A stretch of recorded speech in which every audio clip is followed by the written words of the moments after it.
मानहानि के एक मामले में 2 साल की सजा सुनाए जाने के बाद कांग्रेस सांसद राहुल गांधी की संसदीय सदस्यता रद्द कर दी गई और इस मामले पर जर्मनी की प्रतिक्रिया आई तो कांग्रेस पार्टी के शीर्ष नेताओं ने फौरन जर्मनी को धन्यवाद दिया, जिसके बाद बीजेपी ने कांग्रेस पार्टी और राहुल गांधी की कड़ी आलोचना की है।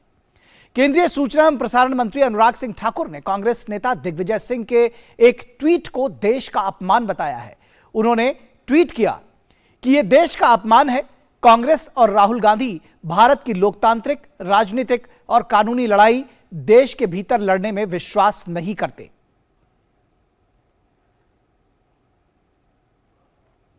इसलिए विदेशी शक्तियों को हमारे आंतरिक मामलों में हस्तक्षेप करने के लिए आमंत्रित करते हैं।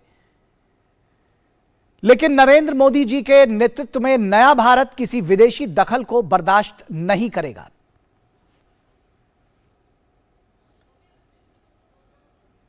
वहीं केंद्रीय विधि और न्याय मंत्री किरेन रिजिजू ने कांग्रेस पार्टी के नेताओं के बयानों पर पलटवार किया। उन्होंने ट्वीट किया कि भारत के आंतरिक मामलों में हस्तक्षेप के लिए विदेशी शक्तियों का आमंत्रित करने के लिए राहुल गांधी को धन्यवाद। याद रखें, भारतीय न्यायपालिका विदेशी हस्तक्षेप से प्रभावित नहीं हो सकती।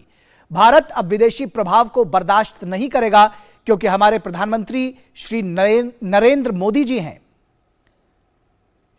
वहीं बीजेपी मीडिया सेल के प्रभारी अमित मालवीय ने भी इस मामले पर कांग्रेस पर करारा वार किया है।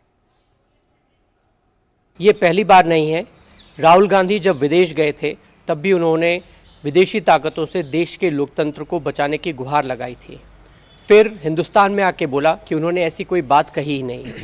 आज फिर दिग्विजय सिंह ने जर्मन के फॉरेन ऑफिस को धन्यवाद दिया, सिर्फ इसलिए क्योंकि हिंदुस्तान के एक न्यायालय ने राहुल गांधी को दोषी ठहराया है, जिसकी वजह से उनकी सदस्यता चली गई है।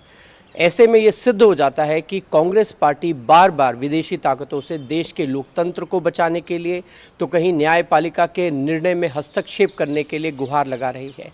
ये देश की अखंडता को, देश की स्वाभिमान को ठेस पहुंचाने का काम है।